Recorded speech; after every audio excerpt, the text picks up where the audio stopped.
Ինչու եւ ինչպես գիդերեք անցնեն ատեստավորում սա այն հարցերից մեկն էր, որ Գյումրիում հյուրընկալության ու զբոսաշրջային ոլորտի ներկայացուցիչներին հետաքրքրում էր։ Տուր օպերատորների, հոռեկա ոլորտի եւ մշակույթի ոլորտի ներկայացուցիչների հարցերին պատասխանում է զբոսաշրջության կոմիտեի նախագահ Լուսինե Գևորգյանը։ Ինչ պայմաններով իրականացվելու որակավորում է եւ զբոսաշրջության ավտոբուսի որակավորման չափանիշները ինչպես պետք է լինեն, որտեղ պետք է լինեն եւ ինչ ժամկետներում։ Գիդերը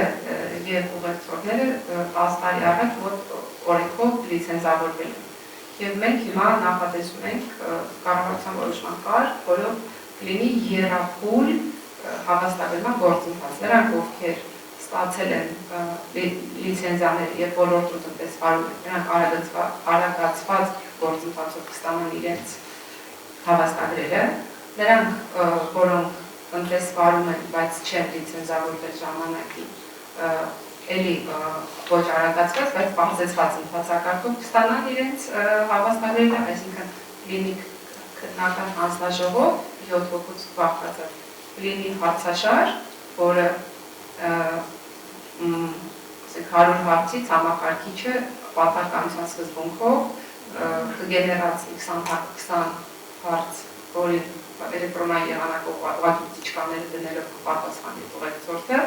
եւ հետո բանավոր նաեւ պատասխանի հանձնաժողովի հարցերին կստանա հավաստագիր եւ երրորդը գրիչ սկսնակների համար մենք նախատեսում ենք կառավարության նախարարության հետ իրականացնել 6 ամսյա դասընթացներ։ Ինչ չափորոշիչների պետք է համապատասխանի տուր օպերատորը, ինչ պարտադիր պայմաններ կան։ Ես բակալավրի աստիճան ունեմ որպես մշակութաբան, լեզվաբան, իսկ մագիստրոսի աստիճան հուսով եմ մայիսին կստանամ որպես կայուն զբոսաշրջության մասնագետը առաջին որպես գիտական աստիճան։ Ուզում եմ արդեն դա արդեն բավարար է, որպեսզի դու համարվես լիցենզավորված գիդ։ Դուք զբոսաշրջային օպերատոր կամ գործակալ կարող եք հանդիսանալ ձեր ընկերությունը, այսինքն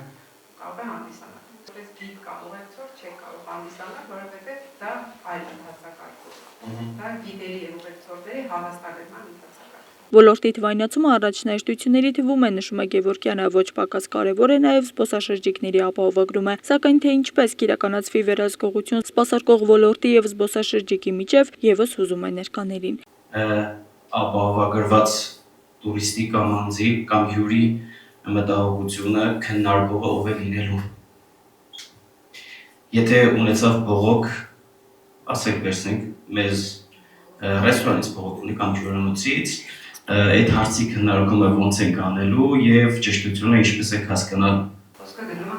ոլորտի թվայնացման մասին, ես ձեզ ասեցի, եւ դուք որպես հյուրանոցային եւ ռեստորանային տնտեսություն ուղարկում եք ձեր տվյալները կամ ծանոթում եք մեզ, ոչ թե ծանոթում եք գործընթացը, ծանոթումը ձեր ծանոթումը ուսումնասիրում է հանձնաժողովը։ Եվ հանձնաժողովն է որոշում համապատասխանում եք օրենքով սահմանված պահանջներին, թե ոչ։ Եվ տալիս է ձեզ էլեկտրոնային նամակին եւ ձեր էլեկտրոնային հարթակում հայտնվում է հավաստագիրը, որ դուք ծանոթել եք եւ այնպես հավաստագրել եք։ Երբ որ քաղաքացիների զբոսաշրջիկների կողմից լինում է բողոք եւ ասում է լիազոր մարմնի զբոսաշրջության կոմիտեն, այդ նույն հանձնաժողովը ուսումնասիրում է բողոքը եւ տեսելով բողոքողին, տեսելով ձեզ արդեն հասկանում ենք, թե բողոքի լուծման կարգ առաջինը լիազոր մարմինն է, զբոսաշրջության կոմիտեի գործող հանձնաժողովը եւ երկրորդը, քանի որ մենք ակնկալում ենք, որ կա հանրային պայմանների օֆերտա, որը դուք հրապարակում եք եւ մարդու ստորագրումը ապրում է հյուրանոցում ենթադրենք, երկրորդը արդեն դատական կարգ։ Ոլորտի օրենսդրական կարգավորումներից մինչև ամփոփ տվյալներ զբոսաշրջության կոմիտեի նախագահը ներկայացրեց 2024 թվականին իրականացված ծրագրերն ու 2025 թվականի պլանավորումները։ Նշենք, որ նախորդ տարի արձանագրվել էր զբոսաշրջիկների հոսքի նվազում։ Աստղիկ Խաչատրյան, Խանո Վանեսյան, Հայկ Գաբրելյան այսօր։